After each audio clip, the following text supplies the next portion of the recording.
Bom dia, boa tarde, boa noite, YouTube, Spotify. Estamos começando o primeiro MarraCast, um podcast criado para trazer para vocês aí temas da eletrônica, do desenvolvimento de software, inteligência artificial, tudo que tem a ver com a inovação tecnológica no nosso Brasil. Como é o primeiro, eu acho legal a gente já deixar bem claro que somos um canal novo, então a gente espera que vocês que estão interagindo com a gente se inscrevam no nosso canal, compartilhem nosso conteúdo, interajam com a gente, deixem seus comentários. É muito legal para a gente feedback, para a gente sempre estar melhorando o conteúdo que a gente traz. E aí, por favor, né, deixem para a gente os comentários de vocês. Vamos trazer bastante coisas para vocês consumirem aí de conteúdo, não só o podcast, vamos ter outras coisas relacionadas com equipamentos, projetos, vai ser muita coisa legal preparado para vocês. Bom, vamos agora aos convidados de hoje, né? A gente tem dois grandes amigos meus aqui sentados com a gente, o Johnny e o João Paulo. Eles são, respectivamente, um dos melhores engenheiros que eu conheço, o Johnny, e um cara que é um verdadeiro guerreiro na área dos instrumentos de teste, aí o João Paulo. O cara tá no cenário aí há muitos anos. Eu vou deixar para vocês se introduzirem aí, para vocês se apresentarem para o pessoal que está assistindo a gente. Vamos lá, Johnny, primeiro com você, cara. Valeu, Moreno. Primeiro de tudo, obrigado. Eu acho que é uma honra enorme você estar dentro do grupo que está inaugurando o seu podcast. Faz bastante tempo que a gente pensa nisso, né? E acho que colocar em prática esses projetos é uma vitória. Parabéns. Parabéns pela iniciativa. Bom, a gente se perde na bruma da história quando a gente começou a fazer tecnologia, né? Quer dizer, mas é um processo contínuo, né? Não existe parada. E a gente tem, digamos assim, quem faz tecnologia hoje e está há mais de 10 anos no mercado é um sobrevivente. Então a gente é sobrevivente da alta tecnologia, é basicamente isso. Sim. Bom, eu estou aqui com vocês, muito obrigado também. É uma honra. Realmente, trabalhar nesse mercado é para guerreiro, não é fácil, mas com vocês acaba ficando mais fácil, né? Com gente como vocês. Então, sempre que eu preciso de alguma ajuda, vocês que me ajudam. E tamo aí. Legal, legal. Cara, eu queria falar um pouco sobre a história de vocês primeiro, porque assim, eu conheço vocês individualmente e em grupo, né? A gente frequenta os mesmos grupos há muito tempo. E, bom, pra quem não sabe, né, o Johnny é engenheiro há muitos anos e acho que ninguém melhor que você mesmo para se apresentar, né, Johnny? Conta um pouco da tua história pra gente, cara. Como que você começou? Primeiro de tudo, a gente começa falando, engenheiro, é complicado, né? Eu já tenho é sempre assim, eu tenho que começar dizendo o seguinte, eu nunca fiz faculdade, tá legal? Então, se você falar em alguns lugares engenheiro, pode até dar problema, né? Quer dizer, não tenho CREA, não sou engenheiro formado, não sou formado em absolutamente nada, tá certo? Na época que eu comecei, e isso já faz bastante tempo, era uma espécie de orgulho no Vale do Silício, você dizer que você era um high school dropout. E, basicamente, eu sou filho do Vale do Silício, tá certo? Eu comecei trabalhando na Hewlett Packard, que ficava em Cupertino. E é uma experiência maravilhosa trabalhar no Vale do Silício, né? E isso é uma espécie de cultura local, né? Quer dizer, você tem, fora da universidade, fora da academia, você acaba tendo mais velocidade para absorver certos assuntos, certos temas, etc. Só que dá muito mais trabalho, né? Quer dizer, você se formar de maneira mais eclética, sem o guarda-chuva da academia, é uma coisa muito complicada e você acaba, nem todo mundo acaba conseguindo fazer isso. Eu tive muita sorte, trabalhei em algumas empresas maravilhosas, a Hewlett Packard era uma das melhores, até hoje eu considero uma das melhores empresas do mundo, se transformou, desapareceu, aquilo que existia da HP na época não existe mais, mas ela criou um ambiente, né? Criou uma espécie de cultura técnica. E essa cultura técnica persiste e perdura, né? Hoje o Vale do Silício mudou bastante, mas ainda é a nossa casa. Em 2012, pulando para mais recentemente, a gente, num evento no Vale do Silício, resolveu criar uma empresa de alta tecnologia voltada para sistemas embarcados. Em 2012, sistemas embarcados não eram nenhuma palavra comum, né? E a gente já fazia embedded systems nesse momento. Então, eu criei a Grid Vortex, que é a minha empresa até hoje, e a gente é especializado em desenvolvimento de sistemas embarcados de alta criticidade e de alta segurança cibernética. Então, é isso. Quer dizer, a gente acabou desenvolvendo baixo nível, quer dizer, a gente faz sistemas analógicos, design de circuitos, design de chips, design de FPGA e firmware embarcado de maneira mais específica, né? E aí eu acabei, muito recentemente, o João Paulo vai falar sobre isso, a gente acabou se convergindo para um ponto bem interessante, que é juntar o que a gente faz de sistema embarcado e de sistemas de medição de alta precisão, que é um dos nossas taras, né, que eu sou realmente apaixonado por medição de alta pressão, que é o que é chamado de ultra precision, né? E o João Paulo é simplesmente o cara de instrumentação que eu mais respeito em todo o mercado, né? Quer dizer, ele é um cara que vem da Tektronix, ele vai falar um pouco sobre isso. E aí, recentemente, ele entrou em contato comigo e falou, vamos fazer uma coisa juntos? E a gente começou a fazer sistemas inteligentes, quer dizer, o que a gente chama hoje de smart probes, né? A gente começou a desenvolver sistemas de circuitos analógicos, com FPGA, com firmware e com automação de instrumentação. E está dando certo, está começando a dar certo. Legal. Né? Legal. E, João, eu conheci você trabalhando na Tektronix, né? A gente estava conversando sobre o osciloscópio, né? Isso foi em 2010, se não me engano, 2009, 2010. Um pouco antes, Mas acho que a tua história não começa aí, né? Você já vinha de antes, de outros carnavais. Cara, né? eu não sou engenheiro também, mas a minha história é engraçada, né? Em 95, minha mãe falou, você precisa fazer alguma coisa, o que você vai fazer? Eu falei, não sei. Ela falou, vou te matricular numa escola. Aí eu fui na escola. Então eu comecei em novembro de 95, ela falou, filho, arrumei um estágio para você.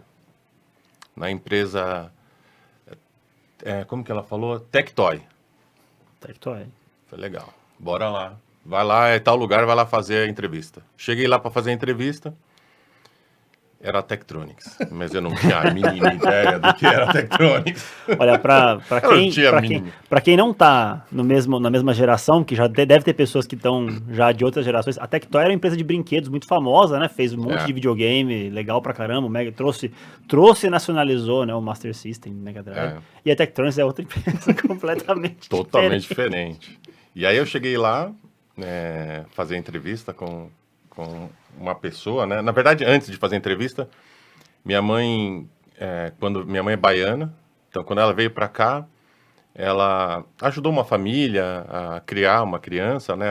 A cuidar de uma criança. Essa criança cresceu e casou com um dos caras da Tektronix. E por acaso ela encontrou e falou, arruma um estágio pro meu filho. Aí eu fui lá.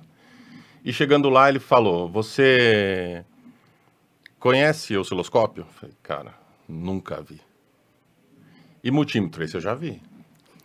E começou a me perguntar, tinha certeza absoluta que eu não ia passar na entrevista. Aí ele falou, é isso que eu preciso, alguém que não conheça nada. Vou ensinar vocês em tudo. Nessa época, a Tektronix tinha 14 estagiários. Era muita gente. E aí foi indo, eu fui evoluindo a parte de assistência técnica lá, aprendi muita coisa por dentro do osciloscópio. Hoje o osciloscópio para mim é uma coisa fácil, ou mais simples, por causa dessa época, né? E aí em 2000 eu não lembro quando foi mais ou menos, mas a Tektronix fechou no Brasil, ela desistiu do mercado e largou tudo para a Farnell, né? Então a Farnell era a Tektronix no Brasil. Então acho que quando você me conheceu eu estava na Farnell. Sim. E em 2009 eu tive um problema de saúde, eu tive um AVC. Eu decidi naquela época que eu não tinha mais que trabalhar para alguém, para ter essa pressão toda que não combina comigo, né? Então hoje na empresa, por exemplo, a gente tem lá, eu não tenho metas, mas todo mundo chega nas metas por causa das bases, né? Que a base é o respeito. E aí, em 2010, a Tektronix quis voltar para o Brasil me chamou para trabalhar lá com eles. Falei, de jeito nenhum, não quero. Não, mas você tem que trabalhar com a gente. Você não pode sair da Tektronix. E aí ele falou, então eu posso montar um distribuidor? Pode montar uma distribuição e cuidar de Tektronix pra gente. E aí eu tô até hoje cuidando disso. No meio desse caminho eu tenho um momento em que eu desisti muito estresse, um mercado muito nervoso, que eu simplesmente parei de trabalhar e fui fazer instrumentos de percussão. Que é o cajón, que é um instrumento peruano, que foi uma aventura interessante, porque a minha primeira casa eu paguei vendendo instrumentos de percussão. De percussão, não de medida. Não de medida, instrumento de percussão. E não sei se tinha algum segredo ou tinha algum segredo, mas muita gente falava para mim, pessoas importantes do mercado de percussão, que é o cajón, que é de flamenco, né? Pô, o que você faz? Por que fica tão bom assim? Eu falei, você tem algum segredo? Nem eu sei. E estamos aí até hoje com a Systech, a Systech vai fazer 13 anos e por mais ou menos uns 7, ela foi o melhor distribuidor da Tektronix no Brasil. Porque a gente tem muito foco em cima disso. E é isso. Entendi. Pô, legal, cara. Legal, bom saber. Eu conheci você na época da Farnell. Era Farnell. A Farnell que também saiu do Brasil, né? Que também saiu do Brasil. E na época não foi uma lembrança muito boa, porque eu vendia Tektronix e ele comprou outra marca, mas tudo bem. A gente comprou com concorrente, né? Mas tudo bem, não tem problema. Na época era a única marca que eu conseguia. Bom, eu posso dizer que todos os instrumentos dos meus laboratórios são comprados do João Paulo. Todos, absolutamente. Mas uma coisa importante dizer, né? Eu brinco que eu perdi a venda, mas eu ganhei muita coisa em cima daquilo, né? Muito aprendizado em cima daquilo. Eu não esqueço, na comparação sempre fez uma planilha gigante em cima, mostrando, João, é isso, é aquilo, essa é a diferença, eu tô comprando por causa disso. Então, verdade, eu fiz isso. Tá vendo? Eu não esqueço. Você mostrou a planilha. Eu nem lembrava que eu tinha feito isso. Então, eu quando olhava, falava assim, não tem jeito. Não tem o que fazer. É isso aí. Então, eu não lembrava disso, mas que bom que você apontou que eu fiz isso, cara. É isso aí. Então, eu lembro dessa época da Farnell, mas eu não me lembro se vocês dois se conhecem daquela época, porque eu lembro que uma vez você falou, cara, eu tô com um momento complicado aqui, precisando vender, e eu preciso ir num lugar. E eu acho que eu passei pra você o endereço do Johnny. Não foi isso da eu não onde ele sei, trabalhava? Eu não lembro se foi assim, porque o Johnny quem atendia era outra pessoa dentro da Farnell, e depois eu comecei a atender como que era o nome mesmo? Uma empresa, acho que era uma empresa de balança, uma coisa do tipo. Alfa Instrumentos. Alfa Instrumentos. Alfa Instrumentos. Que vocês compraram o... Nós compramos MDO 4000. Um MDO 4000, exatamente. Que para mim é um dos melhores osciloscópios que existem até hoje. Tá? Só que o MDO 4000, acho que na época que eu tava tentando comprar o osciloscópio, ele não tava pronto ainda. Faltava um ano para ele ficar pronto, alguns meses. Pode ser. Era algo assim. Mas a gente é um comprou baita do osciloscópio. É um baita do osciloscópio. A gente fala que a parte que ele tem RF, que ele é de múltiplo domínio. Então, é o tempo, a frequência e os canais digitais. Então, eu consigo colocar tudo isso na linha do tempo. Então, colocar a frequência no domínio do tempo junto, você falar que um sinal de I2C, por exemplo, você consegue falar, quando isso aconteceu, subiu o RF em 2.4 GB. Subiu minha antena. Minha antena demorou quantos milissegundos para subir, para estabilizar?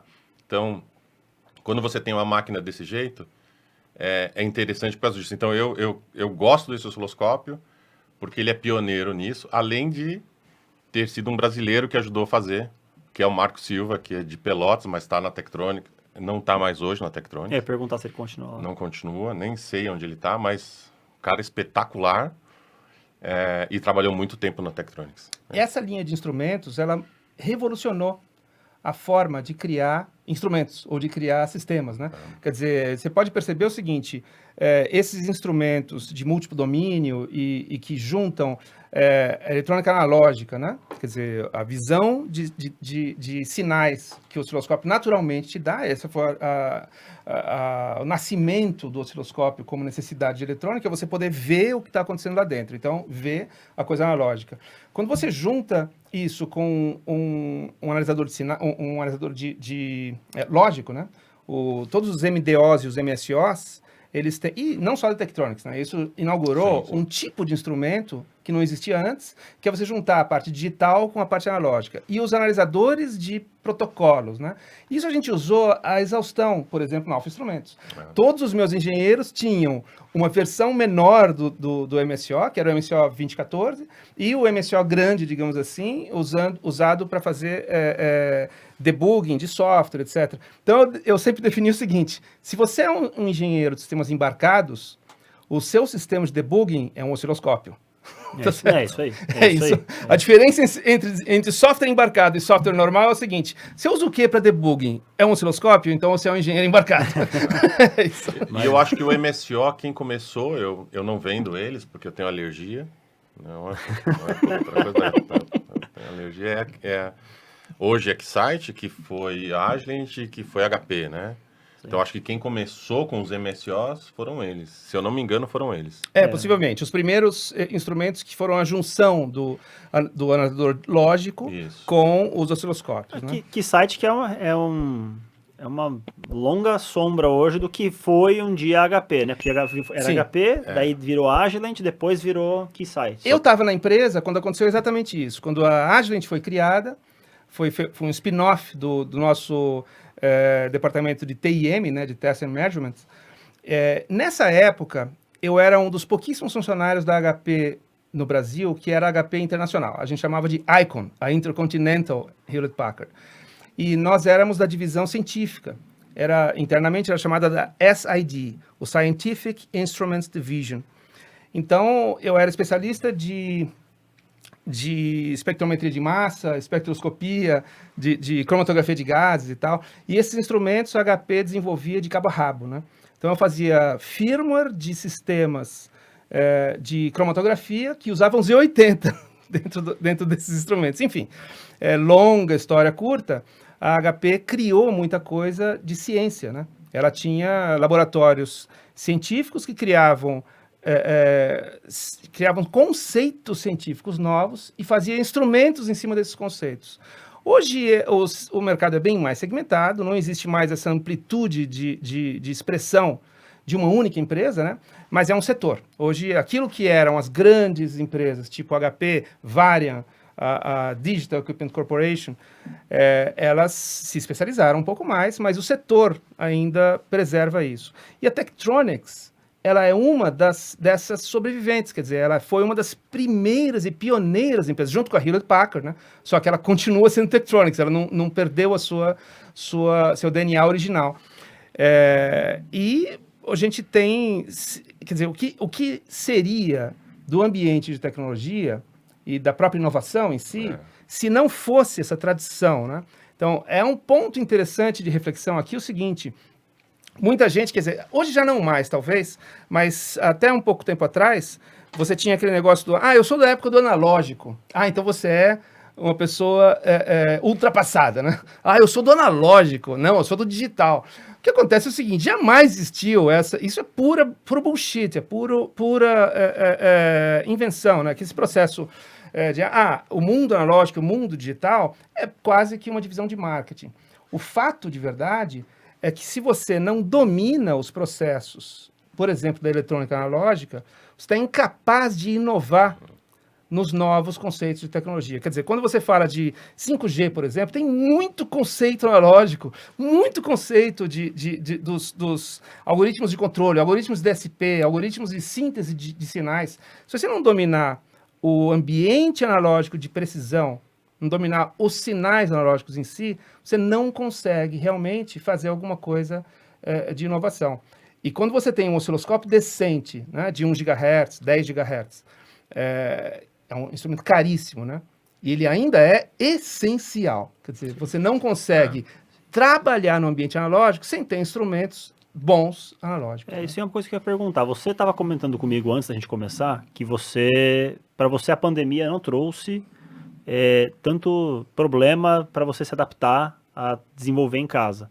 Aí você estava contando que você montou um laboratório. Você poderia falar mais um pouco? Porque eu acho que isso entra bem no território do... Bom, eu sou uma pessoa completamente antissocial, né? A minha esposa me diz, você é antissocial. Ela tem razão, né? A pandemia, no final das contas, foi a verificação desse processo, né? Quer dizer, não se pode tirar sarro ou tratar de forma engraçada o que foi a pandemia, né? Claro, Quer dizer, a gente perdeu amigos importantes. Eu peguei Covid logo no início, fiquei mais de uma semana hospitalizado, né? Quer dizer, fiquei internado. Então foi uma coisa bem real, bem grave, mundial, e que realmente criou problemas inéditos, né? Quer dizer, no meu grupo de desenvolvimento na época, a gente teve pessoas que não se adaptaram a ficar tendo longos períodos de isolamento, tá certo? Eu não fui uma dessas pessoas. Eu simplesmente não consigo nem perceber a diferença que houve da pandemia ou de ficar completamente isolado, porque nós já estávamos isolados antes de acontecer. Quer dizer, a gente já tinha feito um movimento de trabalhar com desenvolvimento nas casas das pessoas, quer dizer, com espaço dentro da casa, etc. Você converte um pedaço do seu apartamento, da sua casa, em um laboratório e faz um laboratório muito bem montado. Então, no final das contas, nós já havíamos feito essa transição e transferido para a casa das pessoas osciloscópios, multímetros, fontes de alimentação decentes, etc. Então, nós já tínhamos aquela capacidade de desenvolver firmware embarcado, sistemas analógicos de alta performance, sistema de circuito impresso, desenho de... Todas as ferramentas são ferramentas de software, enfim. E você, então, no começo da pandemia, eu tinha um laboratório muito bem montado para o desenvolvimento, teste, medição e desenvolvimento nativo, né, digamos assim, todo isolado, digamos assim. Então, quando houve quando se fechou, quando houve aquele isolamento, eu fiquei isolado dentro do meu laboratório. E isso significa que, para mim, não houve uma cisão tão grande assim. Muitas empresas que têm um problema de alto custo de desenvolvimento, alto custo, por exemplo, milhões de dólares de desenvolvimento em ferramentas, não conseguiram transferir milhões de dólares para casa de pessoas, tá certo? Sim. Mas para fazer sistemas embarcados do jeito que a gente está falando, não chega a milhões. Então, dá para a gente ter um laboratório bem montado. Ficou preso com as coisas que você mais gosta. Basicamente é isso. Eu fiquei preso dentro de um ambiente gostoso e dentro de um laboratório bem montado, né? Então, para mim, foi não sou o único, mas para mim foi um daqueles casos em que a pandemia não significou uma crise. E quando ela acabou, eu demorei muito para perceber que ela acabou. O cara tá fechado com tudo que é coisa legal em casa, um monte de luzinha piscando, imagina, não vai querer sair. Não. E cuida daqueles equipamentos, hein? Isso é perguntar, cara, o osciloscópio ou o multímetro é o cara que tem que ter primeiro? Vamos supor que você é um desenvolvedor que você começou agora. Você é um cara que quer mexer com sistemas embarcados. Ou às vezes você é moleque, vai pedir pro pai, ou você tá entrando na faculdade, fez um estágio, comprar um instrumento, você quer se envolver com isso. Muita gente acha que é o multímetro, algumas pessoas pensam já que é o osciloscópio, outras pessoas compram fonte de alimentação, gerador de sinal. O que você acha que é o... Primeira coisa que o cara Vamos poderia falar ter. Não do que eu acho que é, mas do que acontece. Então, o primeiro é multímetro, que é o mais barato, né? Então, de novo, né? Não estou falando o que deve ter, mas o que acaba acontecendo. Uhum. Então, é multímetro. Quando compra o osciloscópio, o cara pede para dividir em várias vezes, ou o pai fala, eu quero dar um... Quando o pai é um engenheiro, isso acontece muito lá. O pai é engenheiro e quer dar um presente para o filho, é o osciloscópio. O osciloscópio é um carro, né? É o osciloscópio. É um cara de alto valor que o pai dá de presente. Mas aí eu não quero nem... Exato, assim, é o mais caro de tudo, né? Mas assim, eu tô pensando no ponto de vista da pergunta, né? O pai já engenheiro pensando, o que meu filho precisa ter primeiro? Entendi. Ele compra o osciloscópio. É o que normalmente acontece. Mas o que tem que ter? É multímetro, fonte e o osciloscópio. Com essas três coisas, você já faz bastante coisa, né? É isso. E tem uma coisa importante. O Johnny falou uma frase aqui que é ter equipamentos decentes. Então, eu tenho uma frase lá na parede, deixa eu tentar lembrar ela. Pior do que não medir é achar que está medindo corretamente. Bom. Essa é uma coisa que vai longe, né? Vai longe. Então, quer dizer, abaixo de alguns microvolts, é uma terra de ninguém.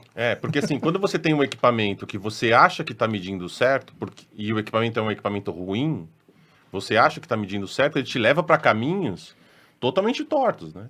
que não é o caminho que você estava buscando. Então, por isso que tem essa frase, pior do que não medir é achar que está medindo certo, né? Nem medir errado, é achar que está certo. Quando está medindo errado, beleza, você sabe que está medindo errado, você tem conhecimento de tudo. Mas quando você acha que está medindo certo, mas está medindo errado, um dos piores. Teve um rapaz que trabalhou comigo, o Gustavo, um abraço para ele. Ele saiu da empresa que eu trabalhava com ele e foi trabalhar no Sirius, no acelerador de partículas. Bem legal. Trabalhando com FPGA, com sistemas muito legais de trabalhar, então um cara super competente. E ele falava uma coisa que eu achei muito legal, que ele falava assim, olha, quando você não consegue, é legal. Quando você consegue, é legal. O problema é quando você está quase lá. Porque quase lá é o pior estado, você está quase lá. Então não está pronto, você nem sabe que está errado, mas você está quase no ponto. Eu acho que isso aí é o medir, eu achar que está medindo certo. Porque você, cara, você está próximo de onde você está, mas você não tem a confiança de que você está 100% ali onde você queria estar. É por aí. Você tem vários níveis, né, disso que o João Paulo falou. É uma coisa bem profunda. Ele se aplica tanto a um ambiente que não tem nenhuma instrumentação envolvida, nenhum osciloscópio, nem nada, que é um equipamento mental, né? Quer dizer, você achar que está certo, quando na verdade você está bem errado, isso é chamado também, é muito, muito popular já, que é a síndrome de Dunning-Kruger, ou efeito Dunning-Kruger, né? Dunning-Kruger é o quê? Esse nome vem de uma experiência social desses dois pesquisadores, Dunning e o Kruger, que analisaram qual a autopercepção de pessoas que tinham um pequeno conhecimento técnico ou conhecimento sobre um assunto qualquer e que, na verdade, por causa desse pequeno conhecimento, por causa de não conhecer realmente sobre o que estava se falando, ele se julgava muito mais capaz do que realmente era. O extremo oposto está em você conhecer profundamente um assunto e saber que você, na verdade, está no início da escala e você acaba se depreciando. As duas coisas acontecem o tempo todo, principalmente com a gente, que desenvolve tecnologia o tempo todo, e que tem que ter esses dois faróis, né? O farol de para onde eu estou indo, então eu tenho que conhecer mais do que eu conheço, portanto é uma contradição em termos. Segundo, aquilo que eu tenho certeza que eu sei, como que eu meço se é verdade isso que eu sei? Agora, voltando para a eletrônica e para os instrumentos, instrumentos de alta precisão têm padrões internos que garantem aquela leitura, aquela precisão. Esses padrões são chamados exatamente disso, de standards ou references, são padrões de referência. Mas existe um ponto no qual você precisa ter dentro do próprio laboratório os seus próprios padrões de referência, porque os seus osciloscópios, os seus multímetros começam a sair fora dos padrões de referência. Os padrões de referência, eles começam a alterar ao longo dos anos, tá certo? Então, você precisa, às vezes, de ter referências mais estáveis, e elas custam caro, porém, dá para você fazer os seus próprios padrões de referência. A gente começou a embarcar nesse processo de alta precisão, né, de DC Ultra Precision, mais ou menos por aí, quer dizer, eu precisava... Quando eu comprei o meu segundo multímetro de alta precisão, de 6,5 dígitos, que é um multímetro maravilhoso da Keithley, eu adoro até hoje, eu comecei a perceber que eu precisava de um instrumento no laboratório que custava caríssimo, custava bem mais do que os multímetros, eu não tinha aquele dinheiro. Então eu comecei a falar, vou fazer o meu próprio padrão.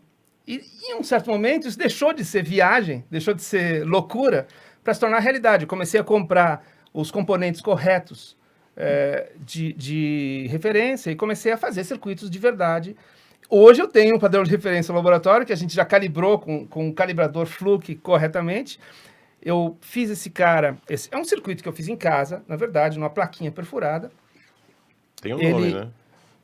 Inclusive, essa plaquinha, ela tá dentro de uma caixinha de atum, né? Então, eu chamo ele de padrão de referência Gomes da Costa.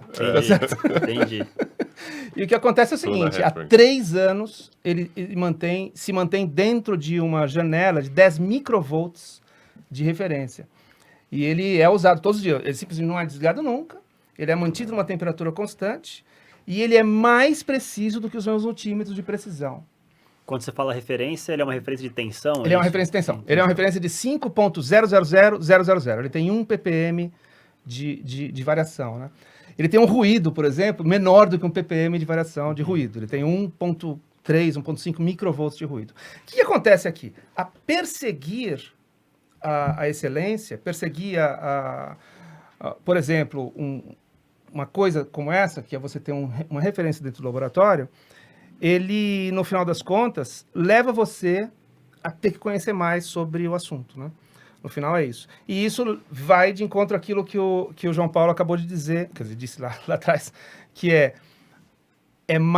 pior você achar que você está medindo corretamente se a sua viagem for fazer coisas de precisão. Você realmente precisa saber que está dentro da precisão. Isso puxa para um assunto. Eu estava buscando insumos para fazer um vídeo sobre extração de curva de fone de ouvido. Né? E aí, uma das coisas que a gente inevitavelmente esbarra é a interface do fone de ouvido com a sua orelha. Então, quando a pessoa vai fazer um teste desse para saber a curva do fone de ouvido, você compra uma orelha calibrada. E o custo não é dos componentes que estão lá dentro, é do processo todo que o fabricante tem para garantir que aquela orelha está dentro da norma lá nos ppms, que aquilo lá se comporta como um ouvido na norma. Então aquilo acaba tendo, quando você vai ver o que é um troço de alumínio, né, uma peça de alumínio usinada com um microfone dentro. Se você vê o custo dos insumos que estão ali, são todos irrisórios. O que você está pagando? A jornada dos caras que fizeram aquilo para chegar naquele standard. Eu acho que é muito disso que você falou, quer dizer, a sua jornada, ela não teve um custo zero para você. Você poderia ter comprado a sua referência em algum lugar, ia te custar milhares de dólares, dezenas de milhares de dólares. Ia ser mais barato do que eu gostei, talvez. Mas a sua jornada, ela foi recompensada porque você não só tem o produto, como você ganhou o conhecimento que uma empresa ganharia. Então, se você for chamado a fazer algo do gênero, eu acho que isso também entra no próximo assunto que eu queria tratar com vocês, que eu acho que é muito legal, que é o trabalho de vocês dois que vocês estão projetando agora para levar para as empresas, a parte de medição. Acho que é legal vocês tratarem um pouco desse assunto, do que é o projeto, de o que estão trabalhando. Essa conversa começou num dia que a gente estava numa reunião, eu com a Tektronix e uma grande empresa do Sul, em que eles queriam que o multímetro do MM6500 da Keithley fizesse uma medida específica. E a conclusão naquele momento foi, não faz. E eu fiquei com aquilo na cabeça, né? Liguei pro cliente e falei, cara, eu tenho um conhecido, sem ligar pro Johnny, hein? Eu acho que eu não falava com o Johnny. Foi um pouco perto da pandemia, né? Eu não falava com o Johnny um tempão. Acho que ele tava preso lá com o laboratório dele. Aí eu falei com o cliente, posso chamar um amigo para conversar com a gente sobre isso? Pode. Aí liguei pro Johnny, foi umas 2 horas de conversa, porque o bicho começou a viajar. Não, dá para fazer isso, dá para fazer aquilo, dá para ir. E eu não conseguia guardar tudo aquilo na cabeça de jeito nenhum. Mas a gente falou com o cliente, desenvolvemos o produto para o cliente. A gente precisa ainda fazer alguns testes lá, mas foi assim que nasceu isso, né? E aí eu falo para o Johnny que não necessariamente isso vai me dar dinheiro ou vou ficar rico com essa situação, mas abre minha mente para pensar diferente. Abre minha mente para pensar em outras coisas. Isso lá atrás, quando a gente falou, né? Desse item, né? E aí começou já a aparecer novas situações, né, que é o amplificador, por exemplo.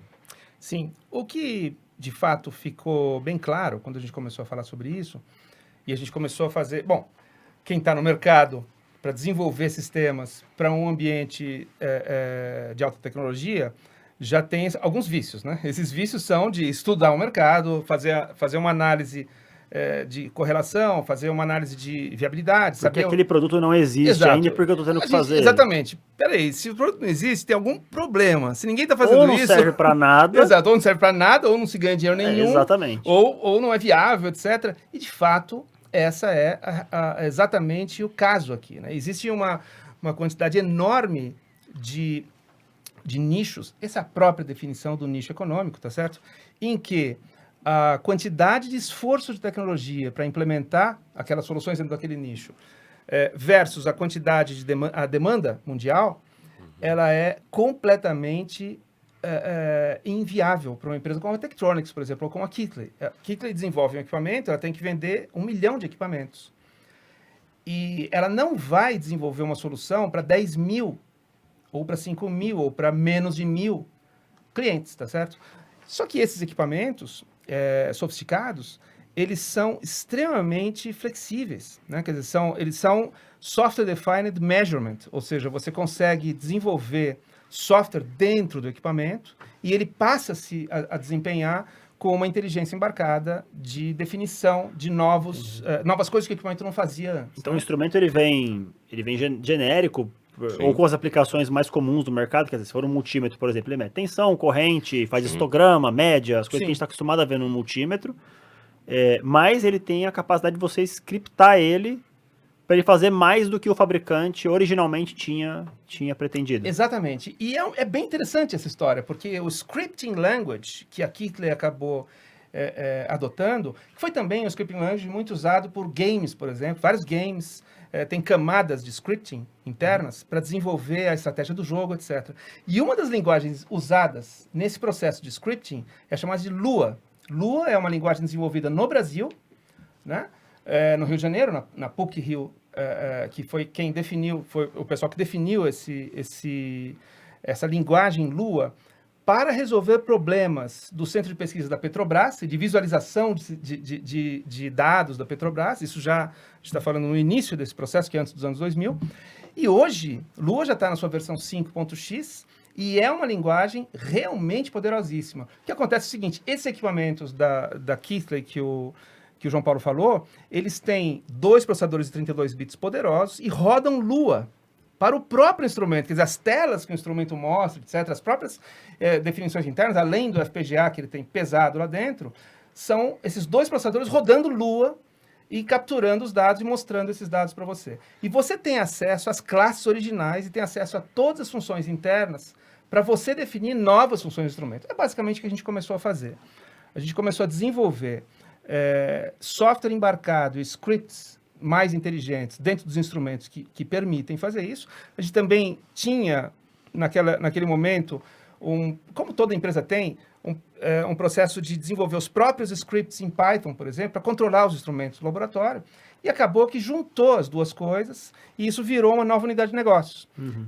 Juntando-se a isso a nossa capacidade de desenvolver circuitos analógicos de verdade, a gente começou a fazer novos instrumentos. A gente chama esses instrumentos de Smart Probes. São instrumentos que estendem a capacidade dos instrumentos originais, ou seja, dos osciloscópios, dos multímetros, etc., e que, na verdade, são objetos de medição, ou seja, são instrumentos de medição dentro de um ambiente de testes, por exemplo, né?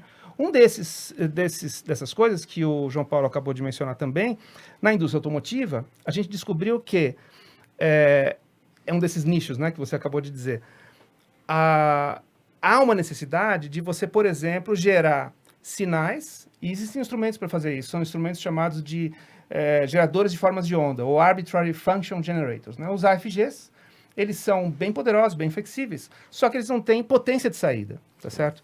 E você tem que, muitas vezes, aplicar essas formas de onda a cargas que consomem, às vezes, até 10 amperes, por exemplo. Então, você tem que pegar alguma coisa que gera uma forma de onda, mas que não consegue gerar nem 10 miliamperes, e aplicar esta forma de onda com zero de distorção, né? Numa carga de 10 amperes. Isso é o quê? É um amplificador de corrente. Só que é um amplificador que vai até, por exemplo, 10 MHz, até 1 MHz, com precisão equivalente ao instrumento original. Ou seja, preservando o instrumento original. Isso é extremamente difícil de você fazer. E você simplesmente não encontra esse instrumento à disposição. Quer dizer, a gente descobriu que não existe esses instrumentos. Então, começamos a fabricar. E essa hoje a nossa, digamos assim, é um ponto de inovação, né, no final das contas, porque você está viabilizando o ambiente de testes que antes você não existia. Quer dizer, é um pedaço do mercado está órfão aí, e a gente consegue preencher isso pela capacidade de desenvolvimento e de testes. E aí é que a gente está falando de você tem que saber se você está fazendo errado ou se está fazendo certo, né? Quer dizer, sim, quando você se propõe a fazer um instrumento para o próprio uso, é uma história. Eu posso colocar numa lata de atum Gomes da Costa. Isso não tem problema nenhum. Mas se eu pretendo emitir uma nota fiscal, tá certo? Sim. A partir do momento que eu pretendo emitir uma nota fiscal... Às vezes a nota fiscal precisa, inclusive, vir com o nome da empresa que desenhou o projeto, não só Exato, que vende, não né? só Então que tem vende. ó, quem que foi que fez aqui? Então, ó? o que Foi- acontece? Você tem aí, você tem uma série de padrões internacionais que você tem que atingir e você tem que automatizar todos esses testes antes de começar a fabricar. Você tem que automatizar todos os processos de garantia de qualidade, etc. E aí você coloca em prática tudo aquilo que você aprendeu ao longo dessas décadas. Né? Cara, é assim, o Johnny falou, é difícil, né? É difícil fazer isso, é difícil esse processo todo. Mas, cara, ele torna o negócio mais difícil, cara. Meu, assim, a norma pede, vamos supor, não sei se é isso que a norma pede, mas 2% de erro. Aí ele não vai atrás de 2% de erro, ele quer o 0,2% de erro. Eu falei, mas Johnny, pede 2, mas eu quero isso aqui. Eu quero que fique transparente. Eu não quero que o FG que está aqui gerando esse sinal, o meu aqui, eu não quero que nem veja. Ele amplificou sem erro nenhum. Eu falei, caramba. Mas isso também é uma coisa que eu consigo jogar para o mercado essa ideia sem medo, né, de errar. Sim. Então o Johnny é esse cara que faz toda essa parte eletrônica. A gente conversa bastante hoje mesmo aqui antes, estava conversando. Eu acabo dando algumas ideias, mas não na eletrônica em si, né? E eu sou o cara que fico buscando. Então começou com essa grande empresa no Sul. Depois foi para a parte o segundo foi de fusível, né? Sim. Que o cliente ligou e falou, tô medindo aqui a queima do fusível, né? Tá fazendo teste de fusível com o osciloscópio e tá dando errado. A gente falou, porque não é o osciloscópio que você tem que usar. Ele falou, mas faz 40 anos que eu uso o osciloscópio para fazer isso. Eu falei, então faz 40 anos que você faz errado. É que, na verdade, espera um pouquinho, né? Nós estamos, digamos assim, estamos on record, né? Então a gente tem que simplesmente colocar isso a limpo. O problema é o seguinte, existem certas abordagens de instrumentação que são tradicionais. Sim. E a indústria aceita essas abordagens. Em 1960, usar um osciloscópio para medir uma tensão AC era uma coisa bastante razoável, porque não existiam multímetros que mediam aquela tensão AC nas frequências que são necessárias. A norma nem fala se é para A norma nem fala se é para usar uma coisa ou outra. Porém, isso ficou bom, digamos assim. Até o momento que anda 60 anos para frente, a Keithley, por exemplo, lança um multímetro que tem dentro dele capacidade de capturar toda a forma de onda num ADC rápido, e eu consigo fazer análise espectral dentro daquela onda de ADC, dentro do próprio multímetro, com código Lua, por exemplo. E isso muda completamente o paradigma da medição. Fora que o valor do instrumento, um bom multímetro, custa menos que um osciloscópio. Custa menos que um bom osciloscópio, exatamente. Então, sim. O que acontece? Essas condições todas abrem espaço para você falar assim, pera um pouquinho, eu tenho uma maneira de fazer isso 100 vezes melhor do que você faz hoje. 100 vezes, tá bom? Tá bom, 100 vezes melhor, tá bom. Então você passa de 3% de erro para 0,03% de erro. É basicamente isso. Então, é possível fazer isso em outras situações? É possível, mas tudo depende de você ter uma necessidade específica e atender essa necessidade específica. Eu venho do mundo do áudio, a gente nunca sabe onde a gente vai aterrissar com essas coisas de erro. Porque, por exemplo, há uns 20 anos atrás, 30 anos atrás, a gente estava falando de 48 kHz, é uma coisa de outro mundo, né? Você vai ouvir um som em 48 kHz, legal. Hoje, se você vai falar com o pessoal audiófilo, não, aqui é 192 kHz. Há um debate se isso tem alguma diferença para o ouvido humano, mas o cara que projetou pensando no futuro, lá atrás, dessas taxas altas, ele capitalizou, mesmo que não seja uma coisa necessária, mas ele vai acabar usando isso como uma ferramenta de marketing dali para frente, de que você, cara, eu estou muito acima da tua spec. Então, se um dia, até uma proteção de investimento, se um dia você precisar desse erro para uma coisa nova, você tem. Eu, no final das contas, sou muito suspeito, né? Se você me falar de 48 kHz ou 196, eu vou preferir 196. Se você falar de 32 bits contra 12, PCM, por exemplo, eu sempre vou querer mais faixa dinâmica, né?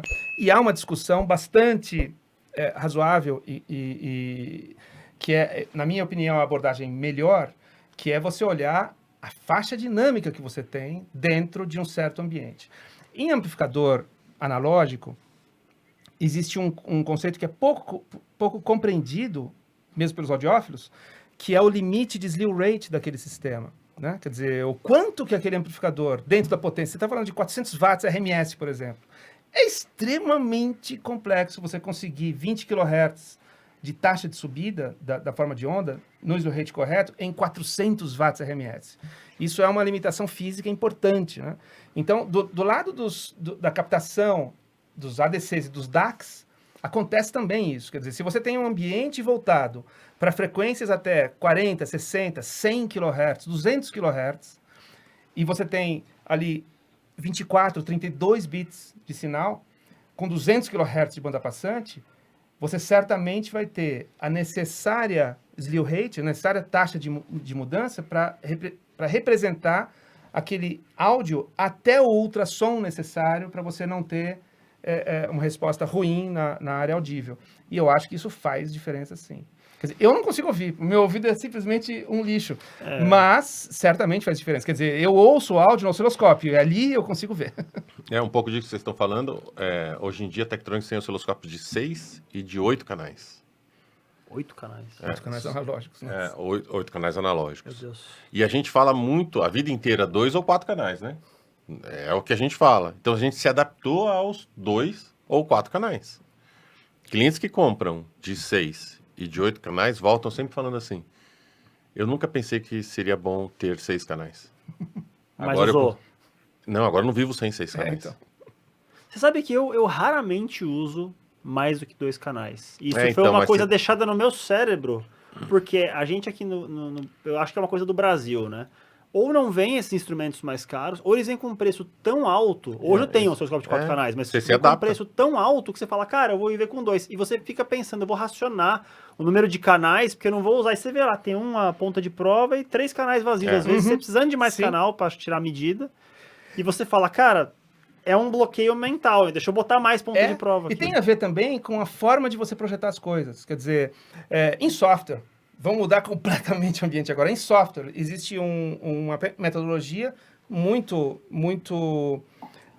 sólida, inclusive, que é o Test Driven Development, né? Quer dizer, você desenvolve, na verdade, já pensando nos testes de todos aqueles dispositivos computacionais que você está construindo. Se fazer software é criar máquinas computacionais.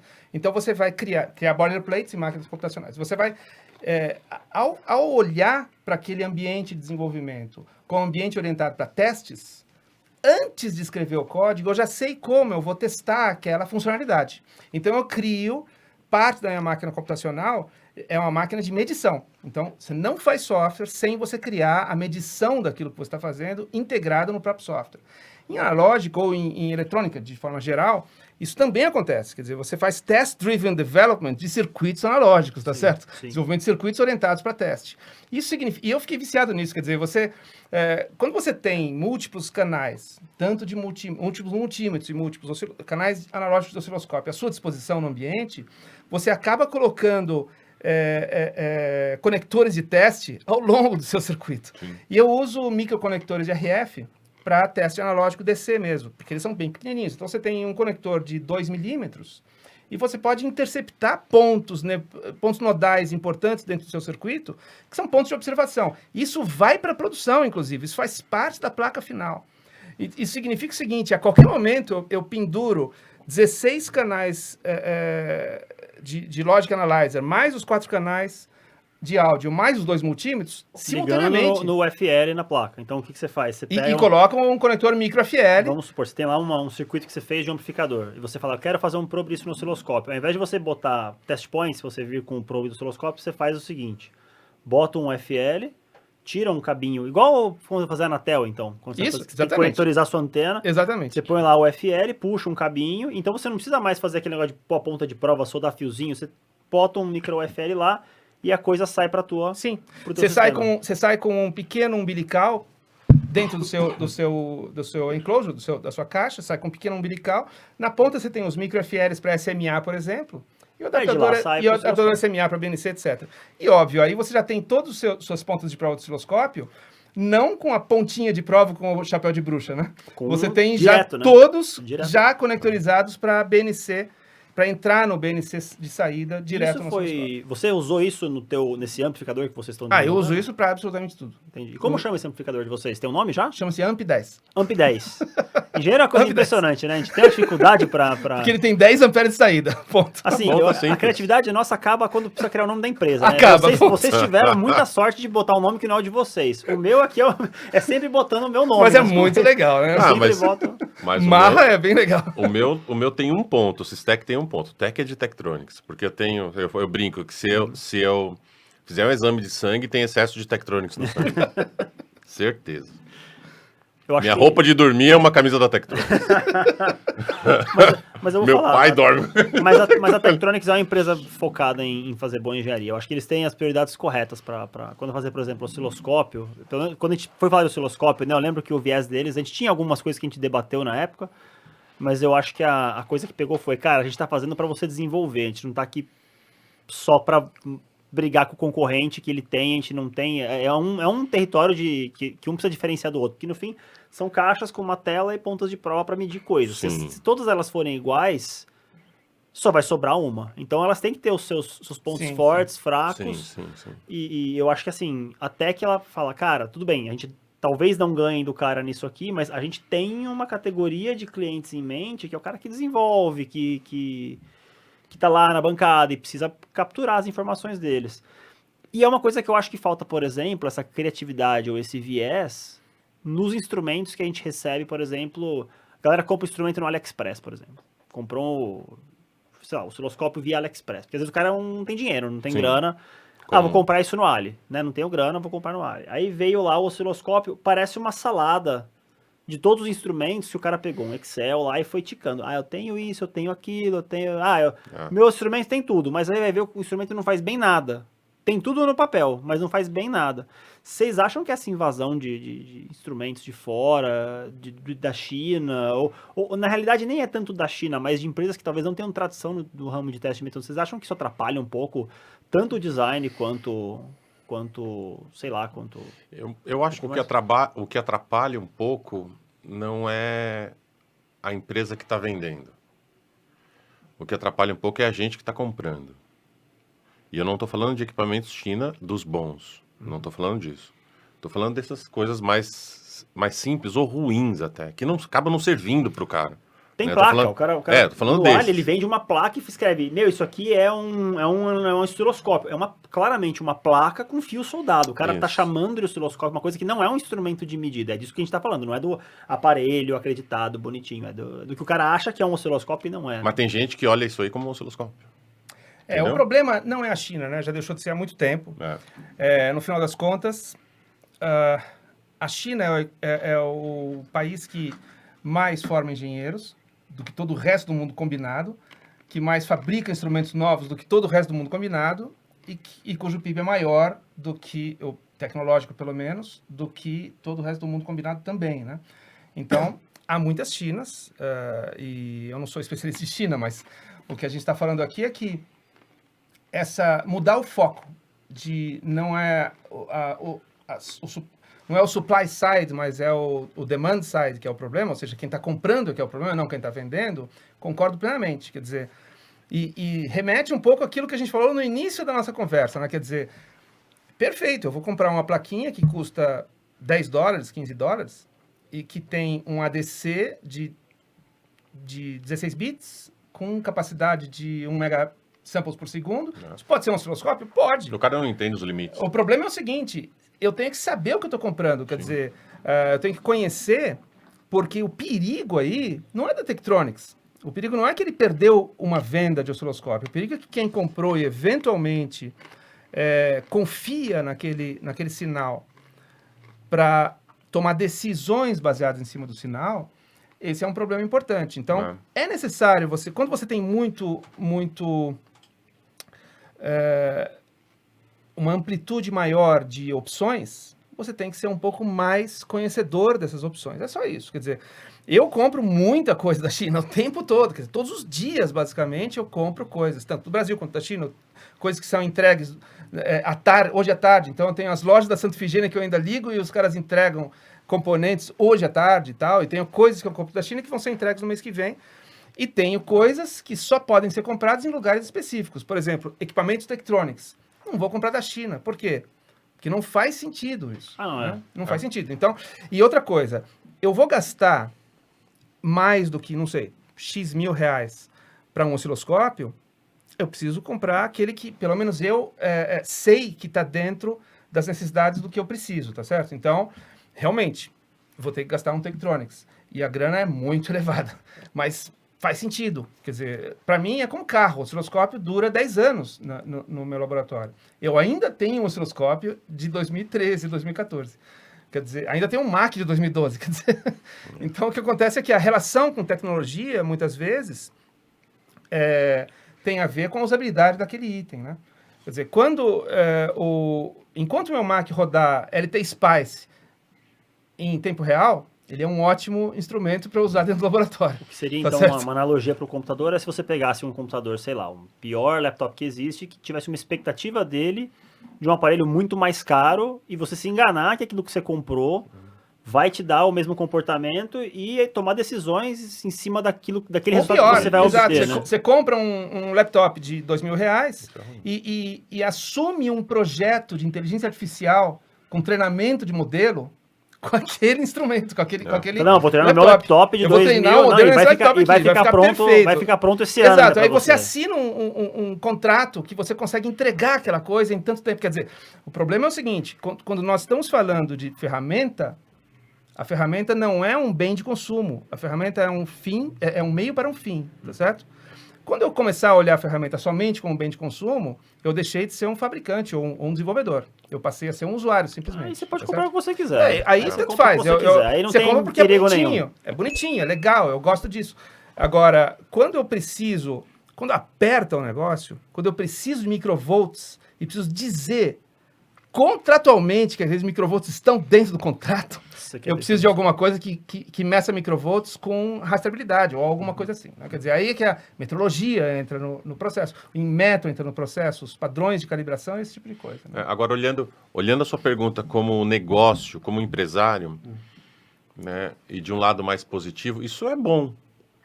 Porque essa venda, esse cara que ia comprar essa plaquinha, ele não ia comprar o osciloscópio nunca. Sim. Nesse momento ali em que ele escolheu essa plaquinha, ele não ia comprar o osciloscópio, naquele momento. Mas foi uma coisa que trouxe ele para entender alguma coisa que ele precisa a mais do que aquilo ali.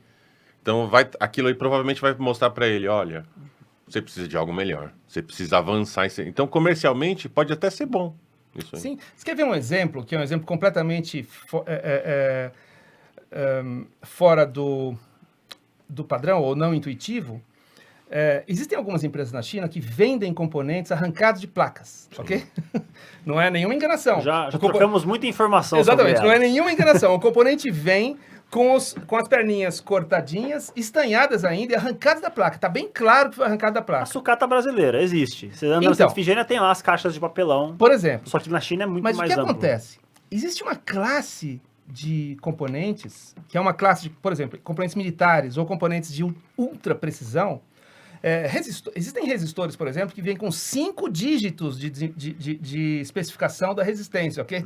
5 dígitos. Esses resistores são resistores de 2 ppm de variação térmica. Super especializado. Com 10 ppm com 100 ppm de precisão, ou seja, 0,01% de precisão, com 2 ppm de variação, ou 0,002% por grau Celsius.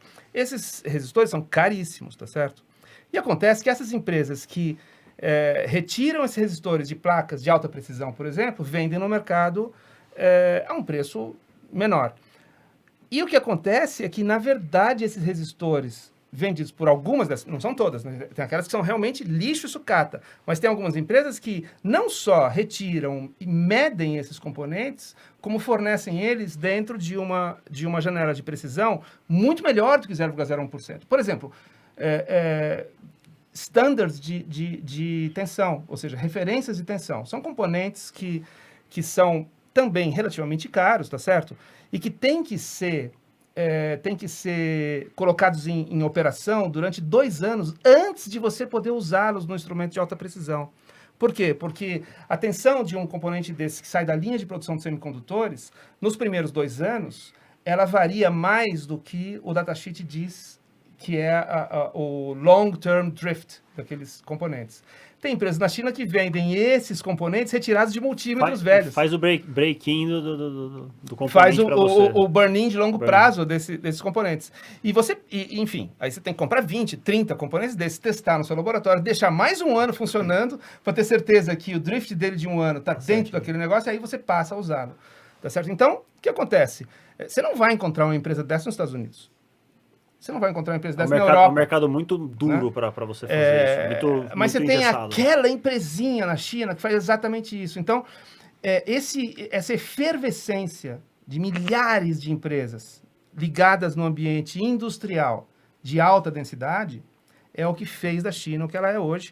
E é o que a gente sempre, na época que o Brasil ainda tinha uma estrutura industrial de eletrônica viável, é o que a gente sempre sonhava, né? Quer dizer, a Santa Ifigênia, que não existe mais, foi destruída por várias coisas, né? Quer dizer, não é o foco dessa discussão. Por que Santa Ifigênia foi destruída? Ela foi destruída não só pelas políticas industriais. Ela foi sucateada por mas a Santa como Ifigênia, área também, a né? Santa Ifigênia como área, como ocupação urbana, mas a Santa Ifigênia do segundo andar ainda existe. Eu ainda compro componentes da Santa Ifigênia do segundo andar, tá certo? Os contatos eu não vou pessoalmente lá, mas eu continuo falando por telefone com o pessoal que está lá na empresa e que manda o motoboy para mim com o componente. Então, o que acontece?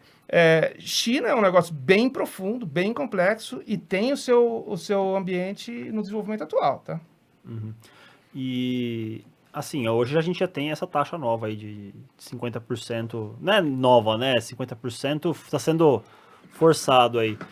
Eu confesso que eu fiquei um pouco esperançoso, eu fiquei bravo por mim, né, porque a gente importa muito componente, né, mas eu fiquei esperançoso que os produtos de inventores brasileiros pudessem competir no mercado, porque a gente tem uma enxurrada de coisas não tarifadas, e aqui a gente tem uma avalanche de impostos, né, por mais que simplifiquem, né, a cascata de impostos, ela tem um peso significativo na produção, né, então, por exemplo, se você, pelo menos a conta que eu faço, se a lista de materiais do seu produto, né, com a placa, tudo custa 100, fatalmente você tem que produzi-lo a 250 aqui no Brasil, dólares. No mínimo. No mínimo, né? E aí ver que vai ser o preço de venda.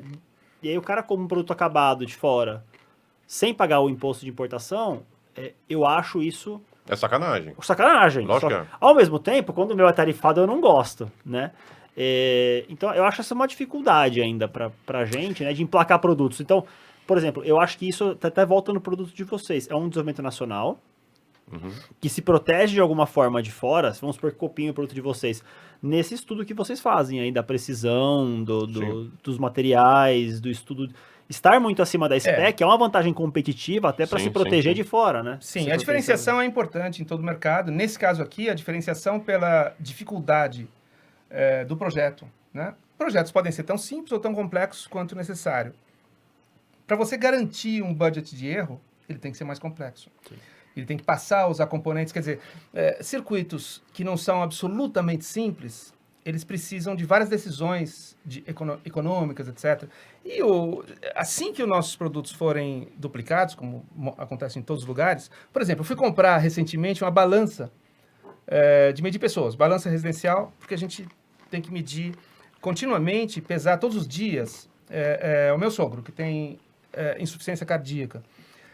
E a balancinha chinesa que a gente usava há mais de 4 anos, finalmente começou a dar variação muito grande de peso. Então a gente falou, bom, vamos comprar uma outra balança. Já é a 5ª balança que eu compro, simplesmente jogo fora. A gente conseguiu devolver as 5 balanças anteriores, simplesmente devolver dentro daquele negócio dos 7 dias, mas simplesmente você não consegue encontrar uma balança que tenha precisão módica, porque elas não são controladas pelo Inmetro. Balança residencial é qualquer nota, elas custam $10 e tem uma variação de alguma coisa como 3 a 4 quilos. Balança de alimentos, você fala. Não, balança de pessoas. De pessoas. A variação é enorme. Eu conheço de balanças porque eu desenvolvo balanças industriais de alta precisão. Então, tem várias coisas que você não consegue exigir de um produto desse. Então, o que acontece? Isso acaba, que faz parte da equação econômica que eu falei lá atrás, né?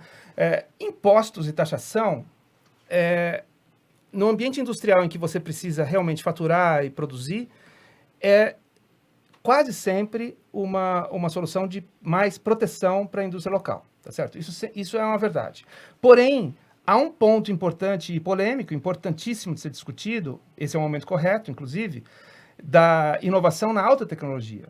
Então, toda a cadeia de alta tecnologia, que é projeto e desenvolvimento de circuitos de microeletrônica, por exemplo, toda a cadeia de microeletrônica, ela exige custo zero de impostos, porque dobrar o preço de $100 mil, dobrar não, triplicar o preço de $100 mil para $300 mil, simplesmente por causa de impostos, que é o que acontece, né?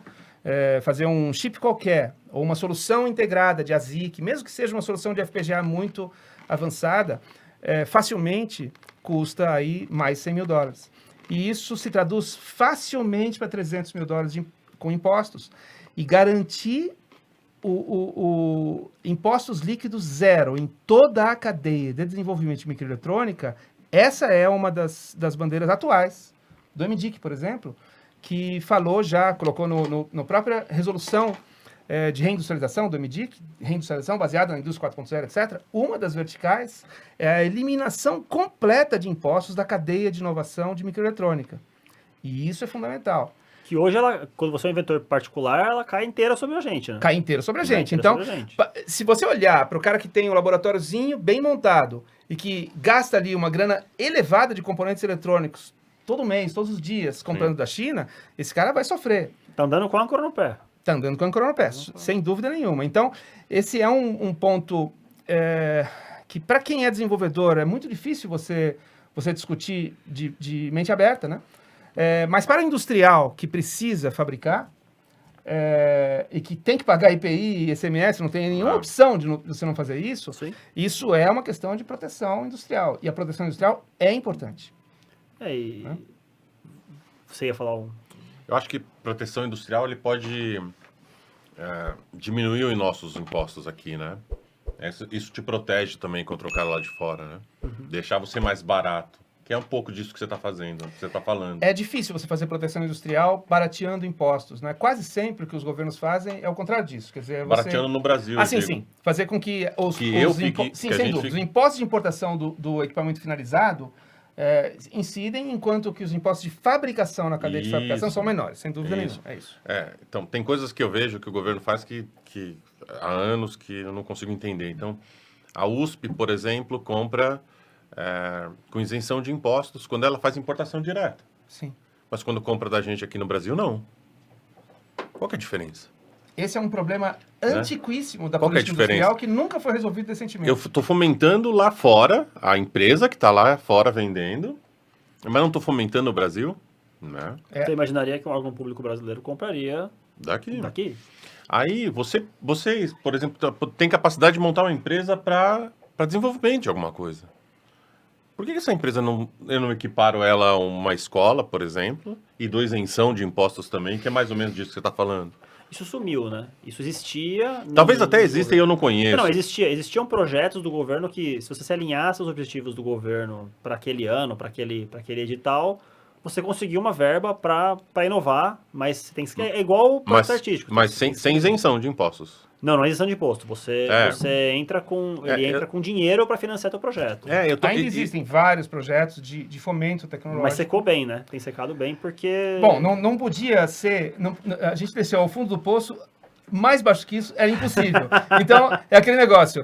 Todas as expectativas agora são positivas, porque a gente não consegue ir mais baixo do que a gente já chegou. É um nível mínimo agora de então, mas a tendência esse ano voltou um pouco. Sim, a tendência é que exista, a partir de agora, orçamento dedicado para fomento de pesquisa e fomento de desenvolvimento. Por exemplo, no estado de São Paulo, FAPESP, o PIP mesmo, a FINEP.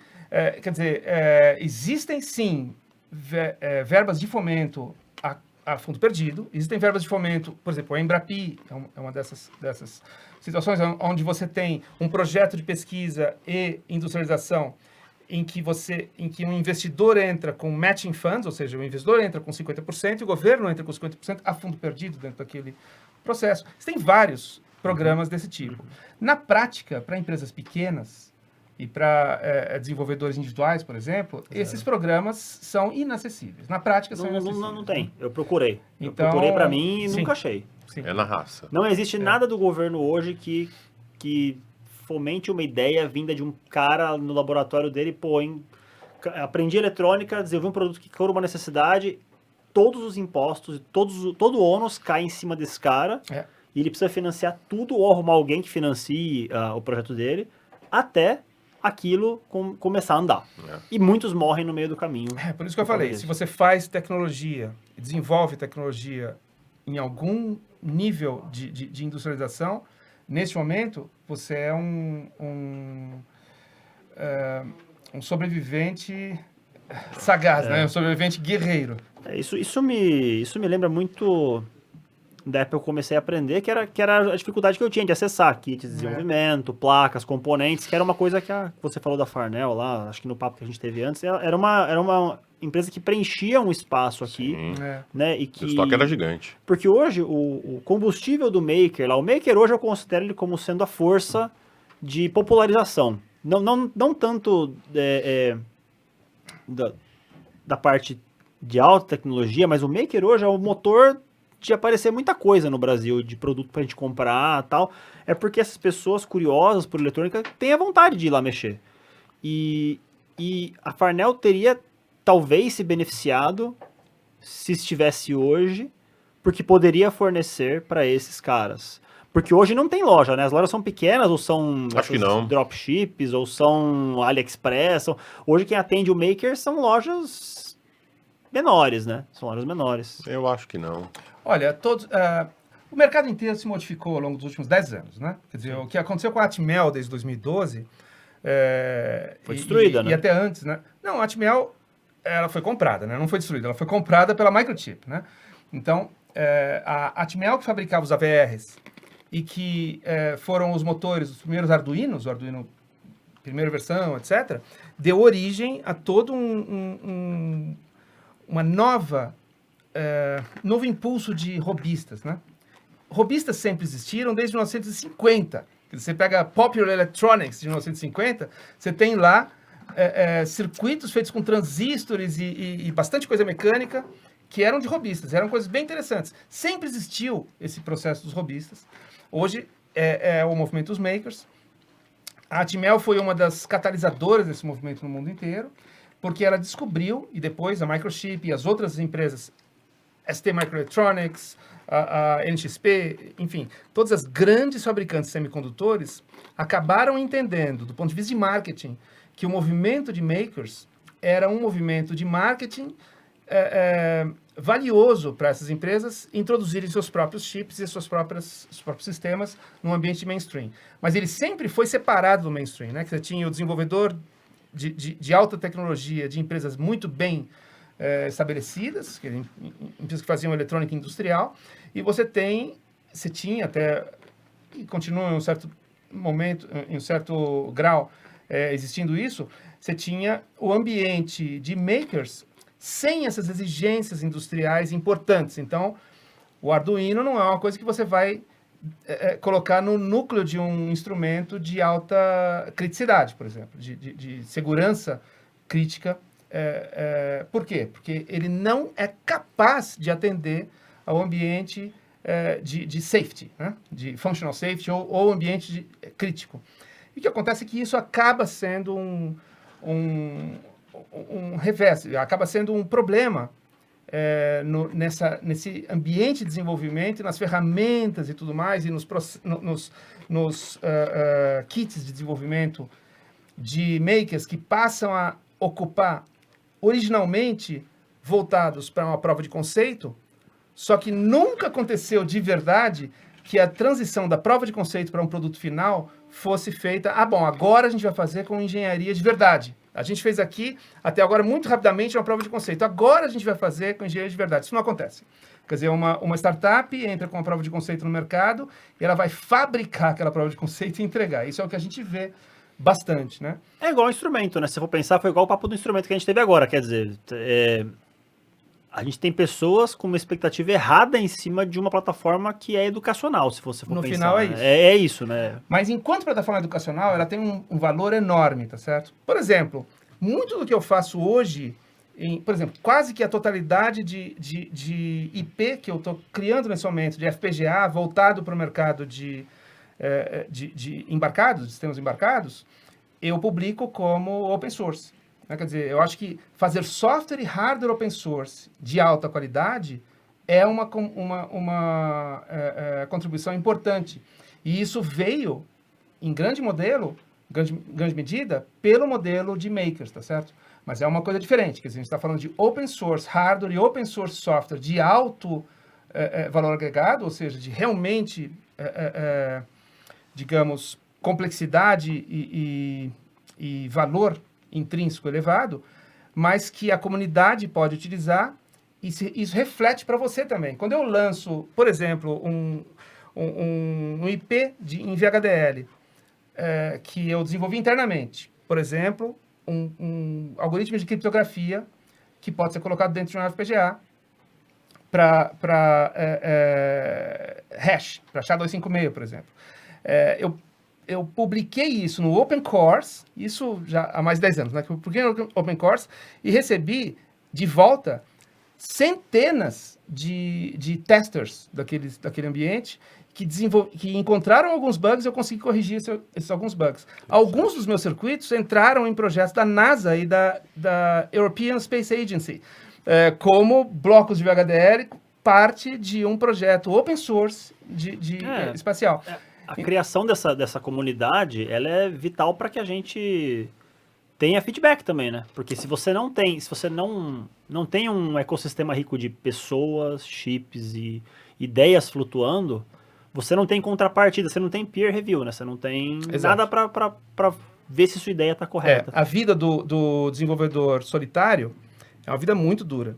É muito melhor você ter centenas de pessoas olhando o que você faz. Quer dizer, o peer review é um indutor de qualidade. É isso aí. Senhores, estamos chegando aqui a 1h15 de podcast. Opa, por mim, eu faria 4 horas de podcast. A gente com nem vocês, vê passando. Mas eu queria agradecer muito a presença de vocês dois. Eu vou deixar o espaço para cada um falar o que quiser, dizer as redes, dizer se querem que entre em contato, se não querem que entre em contato, se querem deixar algum aviso para o pessoal, alguma mensagem. Claramente teremos necessidade de mais podcasts para a gente conversar. Então, primeiramente, João. Moreno, quero te parabenizar por essa iniciativa. O que você está fazendo aqui é muito interessante, né? Que você está, no fundo, você está compartilhando ideias e conhecimento com alguém, né? Com quem quiser, né? Com quem quiser ver o vídeo.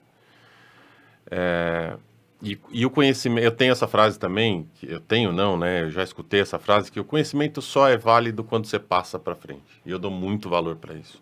Isso que você fala quando do open source é parte disso, né? Você passou seu conhecimento para frente, alguém foi lá e dividiu contigo e te devolveu, né? E conte comigo se você precisar para a gente ajudar aí, o que for.